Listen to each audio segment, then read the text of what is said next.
We are here at Ceat Tyre's facility in Papenburg. This is where all the tire testing is done for global markets. And it's been a really interesting day to see what the company is doing to really make a big foray into these markets. And talking to me about this, I have with me Peter Becker, who is the Senior Vice President, R&D and Technology, and Sven Rath, who is the General Manager of Testing for the European Center over here. Thank you, gentlemen, for talking to us. Peter, I want to start off with you. Coming to Europe, what's the rationale over here? Clearly, Indian tire manufacturers, baby steps at a time, because really this is where the big giants of the tire world are. So is this a way to kind of start making inroads into these markets? Yeah, when we entering the European market in the year 2017, we also have decided to establish a European R&D center, a European office, a technical office, because we want to be close to the customer, we want to listen to customers' voice, and we want to understand customers' voice.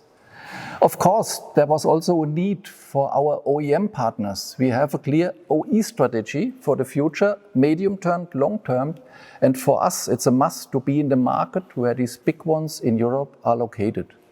And nevertheless, it is also good to have this office to get some people from the market, to get some people as tire experts for development, for testing and compounding. Right. So, I just want to dwell on that. It's early steps. From what I understand, not even 10 years in the market here. You've got big brands which have been here for decades. Even the Korean brands have been before you. So, is this a sector, especially in a mature market like Europe, where it takes time, it's a step at a time to kind of win the customer confidence? Yes, totally in agreement. We have to win customers' confidence. That's why we are here. For us, it's a big challenge. We are here now since 7-8 years. We have grown, but still we have to grow much more to fulfill the product performance and the high product quality levels. Right. And for us, as back to our OEM strategy, for us, the future is OEM. And it's necessary for us to be in this market, to compete with these strong competitors, to be ready for OEM business with BMW or with Mercedes or Audi or VW, Skoda for the future. Right. Sven, I want to turn to you, because clearly to get the OEM market for a brand that's really not known, you have to work that much harder. Your processes, your testing methodology has to be absolutely spot on. So I just want to understand with that backdrop, because if something goes wrong, you may not get a second chance. So you cannot, you have to be on point all the time. So I'm sure that puts a bit of pressure, but also makes you develop a certain way of testing that, you absolutely try and cover everything as possible in the development of the tire. As you have seen today, we are investigating a lot in our product. So there is the test program what we have. You have seen our test methods which do not allow any deviation in our test results. You have seen also what we are investigating in our product in case of analyze of our product, of benchmark product. We are doing this here in this test center where you are here right now. So, and with this short development time, with this short reaction time in the market, so we can reduce development circuit and time to market much better at some others. Right. And just to give a sense of, what does the testing require? Is it obviously there are a lot of tests, repeatability of the test, multiple parameters that you are testing, different conditions, different tread patterns. So it seems to be like, this test can just go on and on. So, just to get a sense that, is at the end of the day, the sense one gets is that you just have to test to get right there to, the target you want to achieve. Yeah, that's a good question. For quality, so my passion or my intention is to have a good quality. So you have seen each and every test sample, it's getting checked, proven. We do not start any test before all parameters are fulfilled. Also, during the test, we have special methods that will make it sure that we have the good test results. Also, our test engineers, they are well trained, so there is a objective testing with well-trained people with a lot of experience in the market, even from former companies. We have these subjective test drivers, which are really good trained. For example, we have done a 2 years program for our test drivers here in Europe, as well for the drivers in India. They are on the same level. We have started with a very high demanding training in Natrax. We have continued here in Papenburg with a special test track permission training, and at the end we have finished this 2 years program with a high performance training on Nürburgring Nordschleife, which is actually the highest level you can reach if you pass this. So we can say overall, it doesn't matter if it's the Indian team or the European team, we are all more or less on the same level. I want to come back to you on, more on the testing, what makes a good, let's say, someone who can evaluate tires. But before that, I just want to turn to you, Peter. Broadly looking at European requirements and Indian requirements, we've seen it with the cars, very, very different. What sells in Europe doesn't sell in India and vice versa. Is it the same with tires? Because tires have so many conflicting requirements. So just wanted to get your sense, what do European customers look at, who you are catering to from, this center over here, compared to the Indian customers? And can there be some overlap or learnings as well? In principle, there is overlapping. But when I look at the European customers, the Indian customers, both of them are very demanding with look to product quality and with look to tire uniformity, tire noise. There is no difference between both. But looking at the Indian customer, they are very keen on the durability with the bad roads. They are very keen on mileage. In my view, also Indian customers are very keen on appearance of a tire, the looking of a tire. I would say the European ones are much more keen on safety, on wet braking, wet handling. And so these are for me the major differences, but there are also several overlapping targets. But could the road conditions also dictate the kind of tire you have to do? Because clearly in India, because of the road conditions, higher profile, stiffer sidewalls, or 2-ply sidewalls, which you may not use over here. So just to understand the differences in construction also, which you have to kind of, let's say, build the tires with. Absolutely right, Hormazd. In India, we have to use, we call it 2-ply tires. It's a bigger construction than in Europe. You need more robustness in your tire. Please look to the bad road conditions. The tire will be also heavier in India. For Europe, we can go there with lighter construction. The roads are mostly in better conditions than in India. And this is for me the biggest issue or the biggest difference today. Maybe the wet is not that demanding in India than in Europe. But the major issue is, or the major difference, let me say, is the bad road situation. Right. And, looking at, tires are so many conflicting requirements. You improve one thing, you improve wet grip, your rolling resistance may go down and vice versa. So just to understand, we are getting into this age of sustainability, CAFE. So rolling resistance, LRR or low rolling resistance is absolutely paramount and critical from OEMs as well. So how do you grapple with that when you have such high targets, but then there are other factors you need to balance as well? Rolling resistance is one of the major development parts from the past. It is still today one of the major parts, and also for the future. Rolling resistance is a part of sustainability, but we cannot compromise on other factors like wet braking, wet handling, aquaplaning, safety, mileage. We cannot compromise on driving capability of a tire, also with look to higher speeds. So we need to have a constant development, taking this compromise under consideration. And one part is very clear. We have normal applied development, but also we have established already in Ceat a lot of advanced researches, advanced technologies, basic technologies. We're working together with industries. We are working together with different material suppliers to get the best material part for a tire and also to improve rolling resistance by keeping all other criteria at least on the same level. Right. So then is the way to achieve that down to fundamentally more advanced materials, which might even increase costs, because normally these materials come at a cost. So even there's a cost balance which you have to do. So what is really the way forward in trying to get, let's say, rolling resistance up and keeping all the other parameters the same? Is it finally the materials that are being developed and used? Material, how much is one big part here?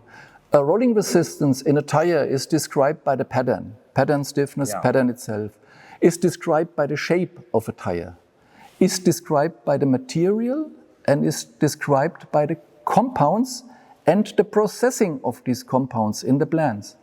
And of course, tire weight reduction will reduce your rolling resistance automatically. Right. So when we work together with universities, with material suppliers, we are working together with look to the material itself, new material, different materials, different processing. But also we are working together with universities to get the best tire, the best construction. And last but not least, we have to use all digital tools for these developments, and more we are forced to go also in artificial intelligence. Right.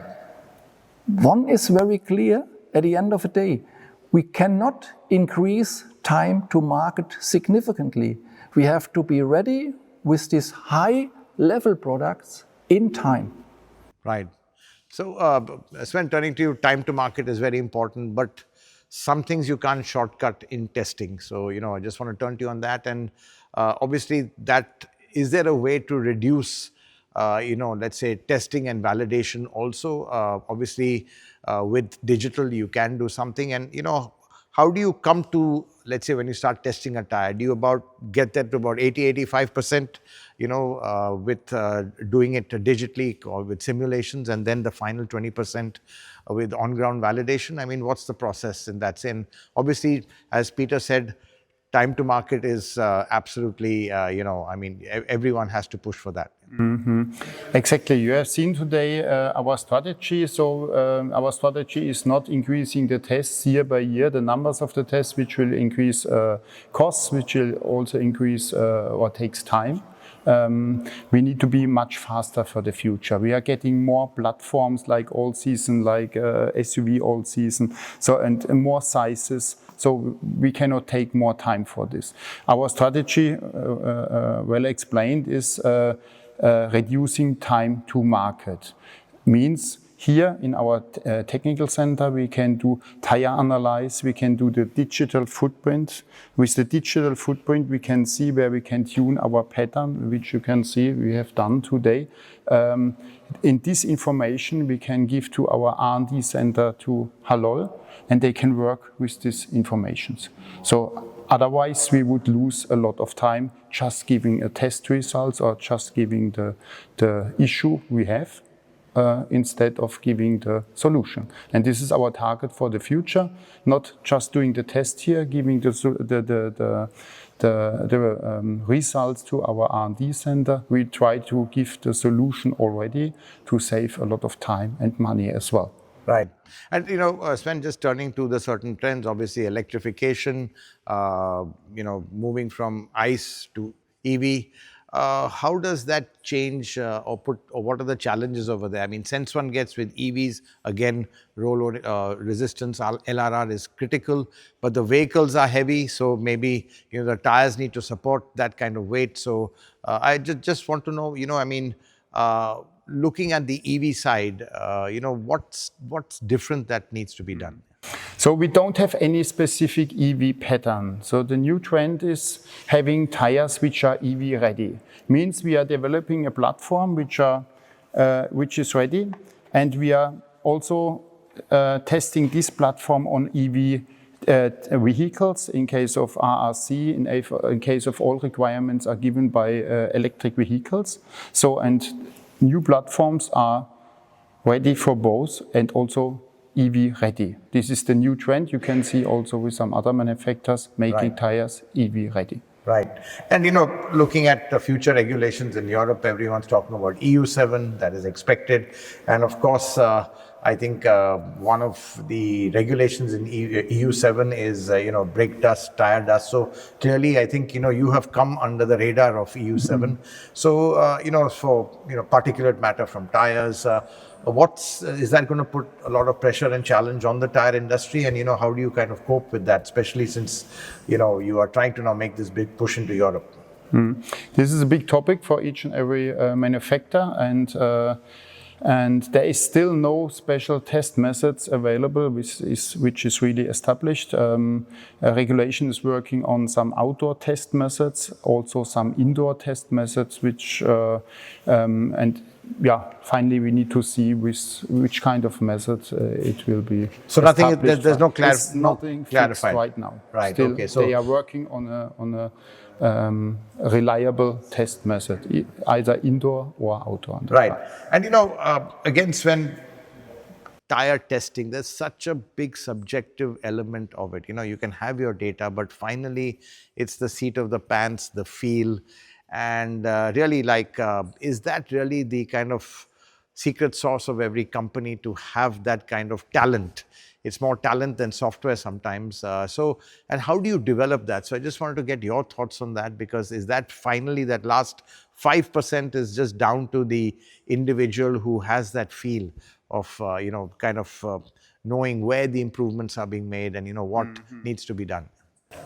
Yeah, these real experts are really rare in the market. So experts with a lot of experience, also which has got a good training in the past to evaluate the drivers, also to have a good correlation to other drivers in the house. So this is really important that we do not have different opinions in case of subjective testing.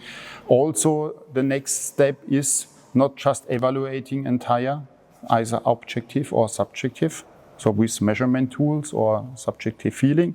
Also here, a good expert will give you a proposal how to improve. You can give your result, you can give your data, but an experienced guy will also give information or an idea or a proposal how we can solve the issue we are having. So and this is a big issue a big difference to people just doing the test. Right. And, just to understand, let's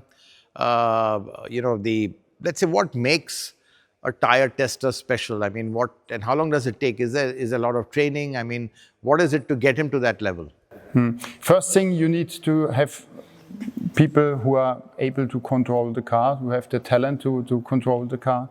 So, but also car control is very essential. Absolutely. If you need to concentrate how to control the car, there is no space left in your brain to evaluate it. That's interesting. So what you're saying, car control should be like mechanical, just like breathing. Yes, in the background of your brain. So it just should be natural. Yes, in the background of your brain. So, and then you have to train the people to evaluate the tires, which can, as said already, takes minimum 2 years. So joining on the passenger seat, starting with first test, control the people. So until 2.5 years, they are to get a good correlation with the experienced people, which is the reference, of course. And if this is working well, you can say you are ready for the market. We will bring you to the OEMs. We can give you own projects. You are ready right now. But it takes at least 2 years. And within that, what is the most difficult, do you think? Is it dry handling to try and make the absolute differences between tire brands, or wet handling? I would imagine there's more of a difference you can see, but sometimes it's just tense, isn't it, in terms of timing and things like that? Yes.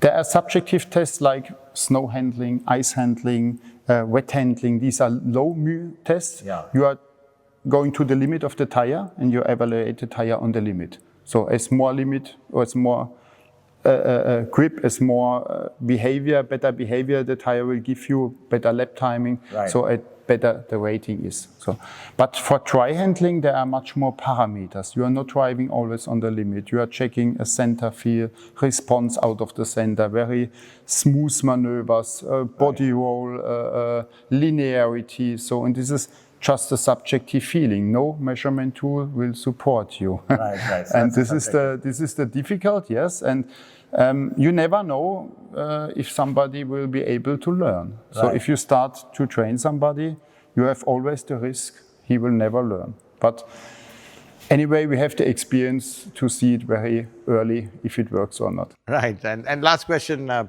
Peter, I want to turn to you. You know, in a place like Europe, brand is really important because clearly, especially with tires, but sometimes the OE has it, or when the OE has it, the customer wants that for replacement. Here you're looking at the replacement market. Now I'm sure even eventually you look at OE fitment as well. I'm sure that's the aim. But how difficult is it not being, let's say, as strong a brand as, you know, the big giants over here? The demand of the European customer is really high. So we have to fulfill all product performance levels, all quality, high quality levels. And the big ones known in the market, they are setting the benchmark. And in my personal view, we have developed a good tire, we have tested good tires, we have good tires available already now in the market, but our journey for technology, for development is not yet over.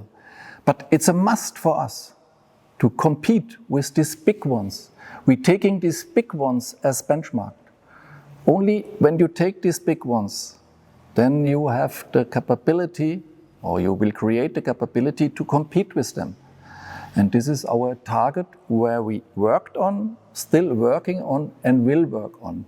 And as soon as we are more established in the market, of course, our target are the big OEMs.